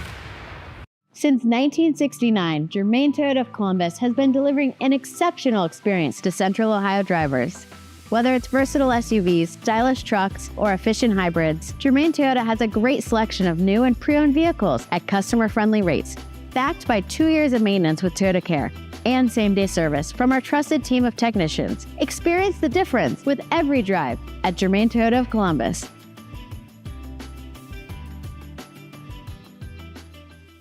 Delaware County Veteran Services is a county office that faithfully assists veterans of Delaware County. Although not the Department of Veterans Affairs, we help veterans and their dependents navigate through the process of applying for benefits administered by the VA, and we provide transportation to VA medical facilities. So if you're a military veteran or a spouse of a veteran, schedule your appointment today. A wide range of VA and local benefits may be available to you. Delaware County Veteran Services, conveniently located in the historic courthouse in Delaware. At QC Kinetics Columbus, patients find lasting joint pain relief. Regenerative treatments help repair damaged tissue. No surgery, downtime, or steroids. So after I got done playing football, I still like to work out, go do all of the activities that I love so much. And unfortunately, I started having a little bit of pain in my knee. That's when I went and saw my friends at QC Kinetics. We were able to go in there, get the consultation, get treated, and now my knees, well, they're as good as new. Call QC Kinetics today for your free consultation. Better starts here. One man is a national champion, NFL veteran, and local business leader. The other man is Tito. This is Morning Juice. Sponsored by Riverside Bank of Dublin. Here's Bobby and Tito. Bobby, Tito, Bodie, and now we are joined by one half of the Beat with Austin Berm. Austin Ward joins us. A guy who considers himself the mayor of Laramie, Wyoming, who holds the shuffleboard record at the Ranger, and most impressive, the commissioner of the Central Ohio Two-Man Scramble League. Here's Austin Ward. Austin Ward joins us here from the new studio. Austin, nice to see you, my friend. The most important question I have for you right now, what would you shoot at the Memorial under the current conditions with that thick rough? Good morning to you guys. You guys look fantastic there in the new Studio B. Got to try out those new mics myself yesterday. Fantastic to be there. I don't know the answer to that, Tito. I've never actually played around at Muirfield Village, despite, living in this town, playing a lot of golf for the last 15 years and knowing plenty of people with access to that course. I don't have any firsthand knowledge of what I'd shoot. So I refuse to answer that until I get to actually try it. All right, I like that. How much, Thitoff was just asking me about this, and you live in this world a lot. To your knowledge, how much of an issue have agents been when it comes to the negotiating of deals and the percentages that they're taking, and how, Ohio State or maybe some schools have roughly tried to deal with this? It's a major problem. It's one of the, I think, seedy underbellies of a conversation that nobody likes to have at all about NIL and contracts and endorsements in general, Bob. And I heard you and Tito wrapping up that conversation in the previous segment, and you talked about potentially hearing about deals where agents were taking upwards of 20%. I've heard of deals over the last 5 years that were closer to 40%. Even better. Of agents.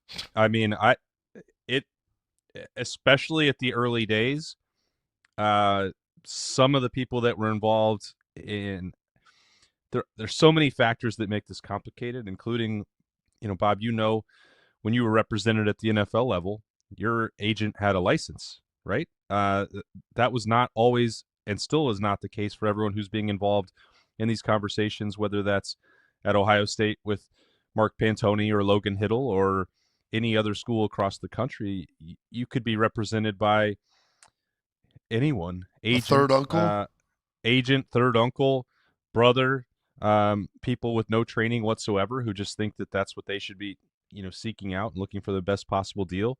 And then where it really becomes a complicating factor is not so much the players shouldn't be taken advantage of, first and foremost. We can all accept that is the first premise to work from. But secondly, when you have these people operating in bad faith and to try and enrich themselves, and I'm not talking about the players, I'm talking about the agents, or the people acting as agents, when you hear some of these escalating numbers and conversations getting out of control, well, this school is offering this amount. Well, how could they be doing that? This player's not even in the transfer portal. You have representatives shopping these players to try and find the best possible deal to try and entice them into the portal, and then playing those deals off of each other once they're in there. And it's not designed to get the player the best possible deal, because sometimes the amount is not real, and often the amount that is actually going to be going to the player putting his body on the line is going to be shrinking based on whatever arrangement he has set himself up for. And we can all sit here and say, well, they just shouldn't agree to that, or if it's a family member, they shouldn't be taking anything. Yeah, that's great. But a lot of these young men, 17, 18-year-olds, are doing this for the first time, and they're not getting good advice. And there's no accountability on the back end or coming down from the NCAA or the College Sports Commission or anyone else about who should be doing what and where. When you look at the professional sports leagues and the collective bargaining agreements that are in place, everyone has to be registered. It all has to be above board. You have to prove that you know what you're doing before anyone can work with you. And that's frankly not happening here. So is it the single most pressing concern that exists in college sports? I'd say probably not, but at least for these players that are largely being taken advantage of, and for schools that are having to negotiate in what it seems to be bad faith with numbers that aren't matching reality, it is, I think, escalating the cost for roster management, and it's taking a personal toll on these players. You mentioned, like Bob said, with third uncles and things like that who might be negotiating some of these deals and doing this. How prevalent is that at Ohio State, where it's not like a legit agent, where it's like, I know Lamar Jackson was represented, I think, by his mom for a long time, might represent himself now in the NFL, but how often have you seen, or that I should say, I guess, that it's not like a true legit agent or representing these a kid? I don't know that, Tito, that I could speak on the percentage, and I don't know that Mark Pantoni would tell me what it actually is. Now, Ohio State is in a slightly different scenario right now because, on Pro Day, you have Drew Rosenhaus in there, and he's got multiple Ohio State clients. You have David Mulugeta, who was representing C.J. Stroud and is now Chris Henry Jr.'s agent. When you're talking about the highest of high profile agents in athletics, in professional sports, they are working to represent Ohio State clients, knowing what that could mean for them 3 or 4 or 5 years down the road. So I would say Ohio State, Mark Pantoni's situation is that they are dealing with true professionals, which can be a blessing and a curse. They know what to ask for, and they know how to get the best deal for their clients. So I would say they're not having, generally speaking, Mark Pantoni's not having to waste his time with a lot of people who don't know what they're doing. And the worst part for him is that he may have to be dealing with people who do know what they're doing. I know it's a little more of Berm's bag, given his love of the high school athlete. But how are we feeling about, I know you loathe the month of May, but with June here, Austin, now we've got some camps, we've got official visits. That's what's taking up most of the coaches' time right now. How do we feel about those? Yeah, you're right, Bob. I feel like May is the worst month on the calendar, or at least the longest month for me. It went pretty quickly. And I thought about this a week ago, Bob. Like, why am I starting to enjoy the recruiting process, the roster management process more than I ever have before? Because it feels like oftentimes it's going in the opposite direction for Berm, where as he says, the romance is gone, the relationship building has been replaced by a lot of the NIL conversation that we just had, and highest bidder and things of those sort. But I think with Ohio State's philosophy shift, if they are recruiting someone, and they had an official visit weekend last weekend where only had 4 players, which is not what you'd be used to. If that's your first opportunity to have players on campus, usually Ohio State would be looking to blow that out and make a huge impact and show everyone what the power of the brand is. But instead, it was more focused on 2 offensive players and 2 defensive players, and not speed dating, but a comprehensive opportunity for everyone on the staff to get together with these four players and show them what their role would be, what their relationships would be with the coaches, what it's like on campus, to see as much of that as they possibly can, but to cram that into 2 days and really put a full court press on it. And I think that part has become more interesting, because if you're going to spend and invest in these players as true freshmen, they had darn well better be ready to play and help you the moment that they step on campus. Now, that won't be the case for everyone. Ohio State will still fill out recruiting classes with 25, 26 players, and most of the, but they then become the difference between or similar to an undrafted free agent or a 6th-round pick. Like, they're going to be paid accordingly. But the guys at the top, your 1st-round picks, your 2nd-round picks, I find that more fascinating and something that I should obviously be paying much closer attention to, where my old approach would be when they get on campus, when they sign, when they're a true freshman, then we'll really worry about it. But now it has become, I think, an NFL-style approach, which the same way that everyone pays attention to mock drafts and knows who would be targeted for their favorite team at the NFL level in the 1st round, 2nd round, and then you turn to mini camps and all that stuff.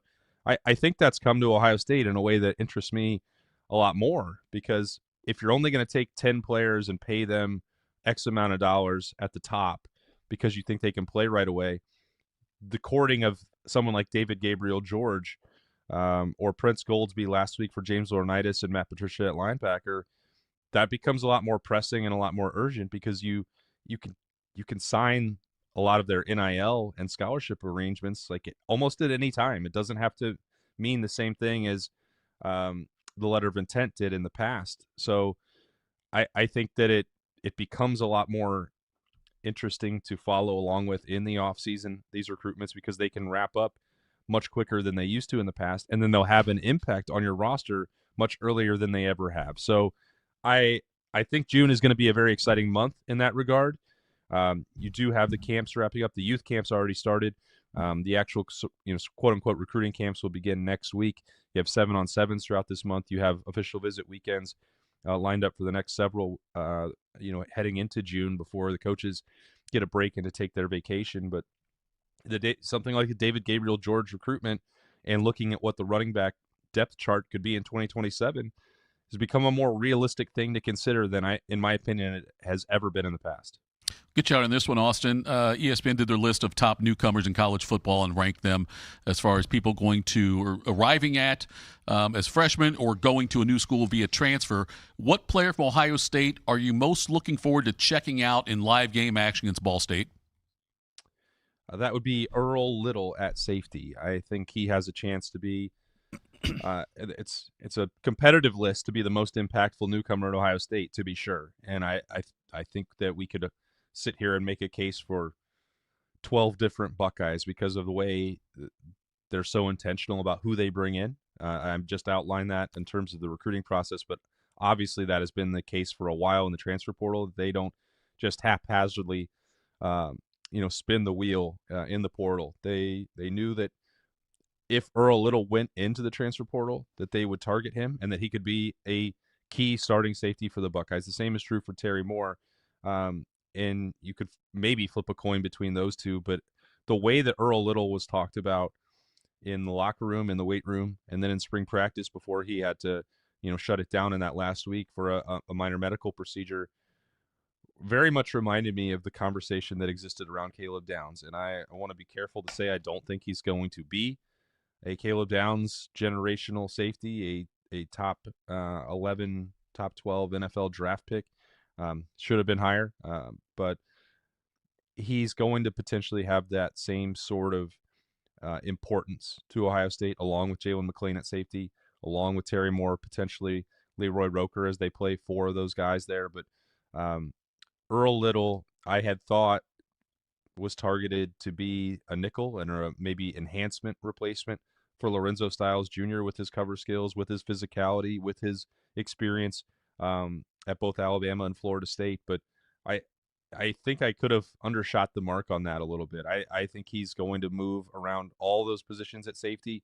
I think Matt Guerreri, Tim Walton, Matt Patricia have been very fired up about the different roles and usage that they can come up with for Earl Little Jr. And so to get him back out there, not even just in the opener, Tito, but back for training camp and, what that looks like for him and his role for the Buckeyes is going to be critical because, losing Caleb Downs is not going to be an easy thing to overcome. But Lorenzo Styles Jr. belongs right in that conversation as well. When he was healthy, he was a very impactful safety. So Ohio State's got to get that figured out. And I think Earl Little and Terry Moore, that gives them a chance to be two of the most meaningful newcomers in the country, not just for Ohio State.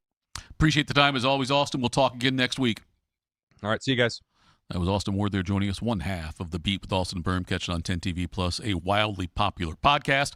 Coming up next, we will talk to John Gerber, what's going on at the Memorial, get his picks, and then also we'll tell you what's got us juiced. Morning Juice.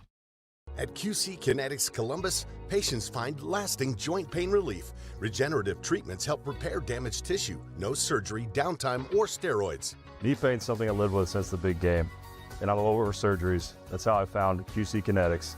I was able to get in, see the doctors, do the treatment, and get my knee feeling basically brand new. I can work out, run, most importantly, chase my son around the house and the yard, and do my job without any pain. Call QC Kinetics today for your free consultation.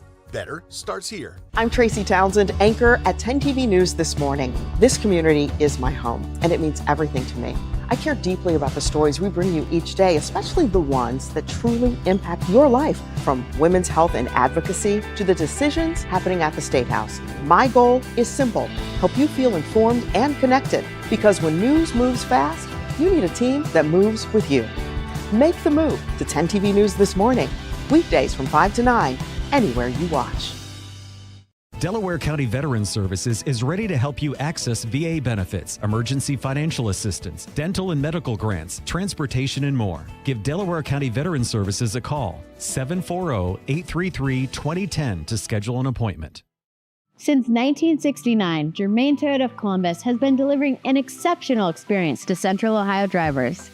Whether it's versatile SUVs, stylish trucks, or efficient hybrids, Germain Toyota has a great selection of new and pre-owned vehicles at customer-friendly rates, backed by 2 years of maintenance with Toyota Care and same-day service from our trusted team of technicians. Experience the difference with every drive at Germain Toyota of Columbus.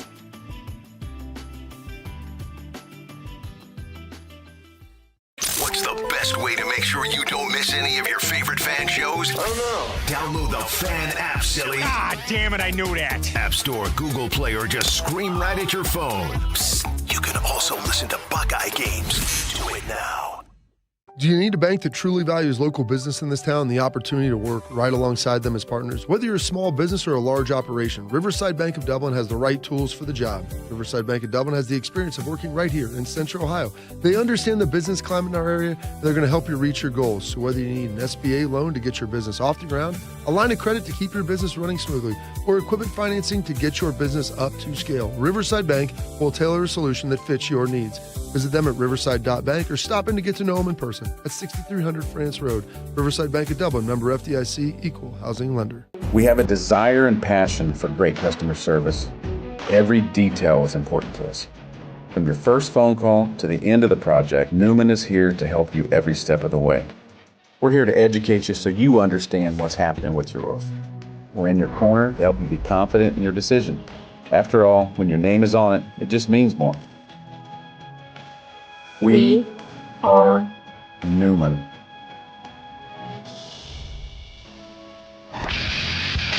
Bobby's knees hurt from doing battle with some of football's toughest warriors. Tito's knees hurt from begging Bobby to let him host this show. Oh, pick me! Oh, I know, me!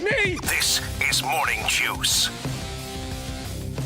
Do you need a bank that truly values local business in this town and the opportunity to work alongside them as partners? Whether you're a small business or a large operation, Riverside Bank of Dublin has the right tools for the job. Riverside Bank of Dublin has the experience of working right here locally in Central Ohio, and they understand the business climate in our area, they're going to help you reach your goals. So whether it's an SBA loan to get your business off the ground, a line of credit to keep your business running smoothly, or equipment financing to get your business up to scale, Riverside Bank will tailor a solution that fits your needs.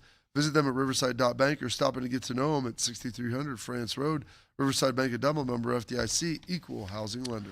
We're now joined by John Gerber from FanStream Sports. He is co-host of the most popular golf podcast in the state of Ohio, From the Rough. And he hosts that with Tim Ham. Gerber in town for the Memorial now. And Gerb, I was trying to think about this. You know, the U.S. Open is always, famous for the incredibly thick rough. Like the rough at the U.S. Open is always, such a huge deal. We know, like the British Open, those courses have got certain characteristics as well. Is there a personality, a type of course that the Memorial wants to be every year? Is it the rough? Is there anything else that stands out? Like every year at the Memorial, you can count on this. Yeah, that's a great question. Good morning, guys. If you look at it, they want the rough to be difficult. They want the golf course to be difficult. Jack's idea of, he doesn't want 20 under par, but the hard part about that is it's predicated a lot of times on the weather. When the golf course plays soft, these guys can rip it up. They've added some length over the last couple years to make it extremely difficult. But being out there this week, as much rain as you guys had all last week, I think I heard that you guys had 5 inches. This rough is brutal, and that's the way Jack likes it. The fairways are generous, but they're going to play smaller if it firms up. That means the ball is going to be rolling through the fairways at some time. So yeah, the rough is always difficult, and especially around the greens. I mean, you short side yourself around some of these greens, you just can't get up and down because the greens are going to be running 13, 14s all week. So I'm not a fan of the deforestation of golf courses. I know Muirfield has tried to keep some of their trees on there. A lot of them, as we've seen, these prominent courses that are 75 years old have ripped out a lot of their trees that are historic in there. What is your take on that?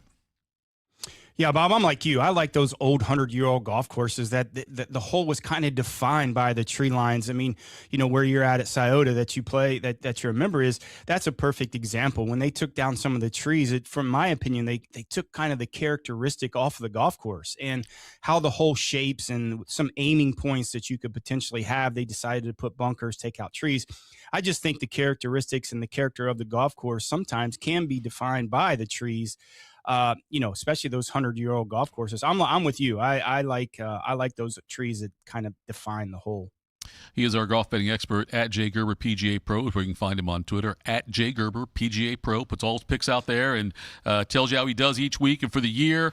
Gerb, how close are you to finalizing your card for tomorrow? We're done. I've been on the grounds every single day. I've seen everybody that I need to see coming into this tournament. So our card is finished, which is a rarity, but being out there for, all day, every day, I kind of got a really good feel of this week. I love the card this week. It's a typical place that these guys are going to play well at, and the golf course is going to change a little bit. So I kind of sprinkled in some guys that potentially, if it firms up, not the longest hitters in the world, but solid players. So I sprinkled in a few of those guys this week. Who do we like out there this week coming in? Yeah, I was with Hideki yesterday most of the day on the range, walked the golf course a little bit with him. He's hitting it as good as I've ever seen him hit it. I like him on our card. We got him at 40-1, which I think it's a steal. I mean, when Hideki plays well, he fits the mold here. The guys who have particularly played well at Augusta, hit the ball very high, have played well here. I love him in this spot at 40-1. I think if JT can stay away from some of the big holes and some of the mistakes, I think he's going to be there. I have him at 35-1. We have a couple kind of longer shots that we like. Gary Woodland at 65-1 is a great play. He fits the mold. He cuts the ball. He hits it, second on the PGA Tour in driving distance. And watch out for this guy. He was there early this week, this Christoph Rayton at 90-1. This guy looks like Thor out there. I mean, he's a big Norwegian guy that's just prancing around looking like, he's hitting the golf ball, and it's just a little different sound when it comes off the club face. I got Christopher Rayton at 90-1, past winner a few weeks ago. This guy's the real deal. This guy's a superstar in the making. Maybe a little was in the shadow of Victor Hovland for so long, being one of the Norwegian guys that they grew up together. So look at those guys. And a guy that I really like, I said last week, look at Daniel Berger to finish in the top 10 at plus 750. those are some of the guys that we like. We also Harris English at plus 450 to finish in the top 10. Kurt Kitayama and Sepp Straka to finish in the top 20 at plus 200 and plus 225. These are the guys, Sepp Straka, when the golf course is going to firm up this weekend, they're going to play a little bit better. So don't be so scared that these guys don't play well the first couple of days or close to the lead, because it's going to play a little softer. So the longer hitters are going to have a little bit of an advantage the first couple of days. The wind has been blowing to dry the golf course out a little bit. So some of those guys aren't particularly the longest guy, but the straightest guys are kind of going to be there a little bit at the end as the golf course firms up. What kind of score you think wins it, Gerb? Jack's going to keep it probably around 10 to 12. I mean, that's what he likes. He doesn't like to move it much more than that unless it plays really soft. The weather's going to be fine this week. You know, with those sub-air systems on the greens, he can speed those up as fast as he can. He can't do much to the fairways, but they're not going to touch the rough. So the rough is going to continue to grow. So don't be surprised if it's 5-6 inches by the weekend. And, you know, I like 10, 12. That's kind of where I kind of look at it. So if those guys can get to that, I think that's the winning score. Anybody you would stay off of this week? Golfers. Fair. That's fair. I'm glad you kind of prefaced that. But who would I stay off? I wouldn't mess with Colin Morikawa, not just because of, you know, jokingly some of the things that I have. I just don't think I don't think he's struggling with his putter still. I don't think he's able to hit it far enough, and I don't think he's hitting it straight enough. You know, this golf course is going to play 7,500 yards, maybe a little bit more this week. So I don't think he's going to have the length the first couple of days. He's going to get a little bit behind the 8 ball in the scoring. I think I watched him on the range. I just don't think he's hitting it very good. I don't know. I would fade him for sure. Any sentimental favorites? Older guys who have won before, we don't hear much of, that you think could have a good tournament? Guys who, like not Mickelson, but somebody who maybe's won it before or is a fan favorite that hasn't played great lately, but does well here. Lucas Glover. Look at a guy like Lucas Glover that you could play around a little bit with. He was hitting it really good on the range yesterday. So he has plenty of length to play the place. So I'm not so worried about him. So if you know, fan favorite guy that hasn't really been playing well, this is Lucas Glover's kind of type of year. You know, obviously a U.S. Open winner, so he gets a little heated up during the summer season. So if you look at a guy that you want to play around with, maybe has some matchups or something, Lucas Glover I think is going to have a decent week. I don't think he can win. I just think the golf course is going to play a little bit too different for him. The only thing with Lucas Glover, he hits the ball right to left. He doesn't hit as high as most guys, and this golf course will tend to lend to guys who play it the other way, left to right, and hit a little bit higher. But the softer condition is going to help him. When it firms up, his balls are going to be running through the rough. So maybe Lucas Glover is a guy that you could sprinkle in, watch him the first couple of days, and maybe get him in a matchup on the weekend. Appreciate the time as always, Gerb. At Jay Gerber PGA Pros, where you can find his picks. He puts them all out there. He's got his card out there, and then he'll do the head-to-heads if he likes some matchups on Saturday and Sunday. Make sure you stick around and check that out as well. And he puts it out there. So he does it week plus units. If he's minus units, don't ever be minus units, Gerb. But whatever he is, though, he puts it out there from the Rough Podcast. He's the co-host of that on Fan Street Sports. Gerb, thanks for the time, buddy. Appreciate it, fellas. Have a good week. Right. That is John Gerber. See what kind of following he'll get if the gallery will follow Gerb around. Out there playing with her, walking around with Hideki. I like Matsuyama this week. I think that's good. That's one of the guys that I actually liked before Gerb even said it. All right, Bodie, let's tell people what's got us juiced. Oh, now we're playing Newman. Let me try. Let's try firing this again here. Studio system on. Yeah, boom, boom. There we go.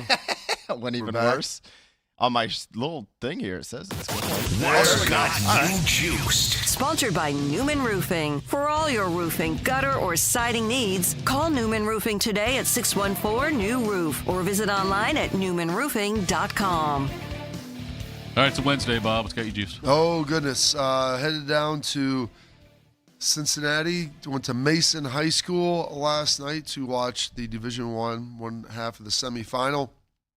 And it's great. I just got some great news from my wife about some stuff. But Is that sarcasm or? No, I mean, Okay. well, I'll get to that. They won All right. 18-5, had a running Nice. clock, in the second half. Couple touchdowns. Got them rolling there, and it was fun. So they will be playing on Liberty, who took on Hudson, who was down, and actually beat them in overtime. And they've lost the last 2 years in the States to Liberty. So it's the old Ric Flair mantra: to be the man, you got to beat the man. Like said, you'd rather have it go through no one else. Some of the parents, some people are worried. They'll get in their head. I'm like, if you want to go out the right way, especially for these seniors who they won the States their freshman year and have come up a little shy at the hands of Liberty the last two. I'm like, well, now you get a chance to slay the dragon. One more chance. So speaking of, excited for that. Oh yeah, exactly. Excited for that. Bodie, they will be playing Sunday at 1:00 at Crew Stadium. My mom, we're having a big birthday party for her not a big birthday party, birthday dinner with my brothers and everything on Friday night after we go out to the memorial and get back to go do that. And I just found out that my daughter has team dinner at 6:00 on Friday night. So that's, yeah, well, it's not really nice because my mom's dinner's at 5:30. So, yeah, it's going to be kind of a bummer. So hopefully she'll be able to come and at least say hi to my mom real quick. And I wanted to try to get a picture with everybody in it, for my parents, since we'll all be there for that.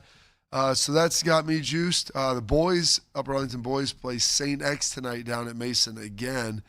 So there was people that were going down for both of them. I said, let's just stay the night and go to Kings Island tomorrow and cruise around.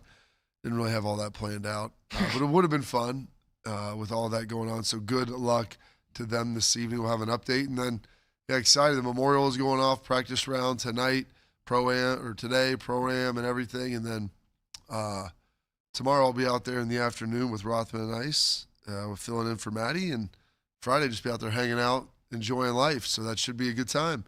So that's all got me juiced. What's got Schlegg's juice, buddy? Damn right I'll eat that cicada for $200. My only stipulation is I pull off the legs and the wings because I don't want those things flaring up as I throw it down my gullet. You know what I'm saying? Proof David Copperfield, wings off, legs off, cicada, Buckeyes. Guess who was $200 richer? This guy.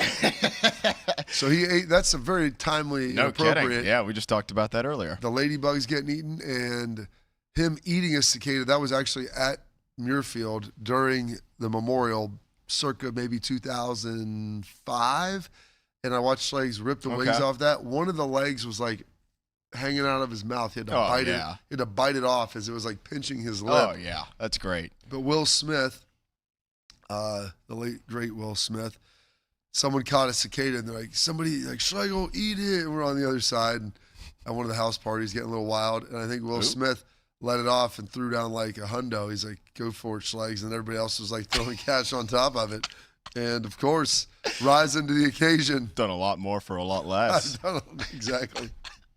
All right, guys, Wednesday, halfway through the work week. Ask Me Juice Bob. Oh, yes. Oh, yeah. The long night came, and the long night was won by, I guess, everybody. Arya Stark in particular. Dude, Arya, the hand skills. Oh, you're going to pick me up by my throat. Well, watch this. How about just a little snap right to the gut? That was pretty good.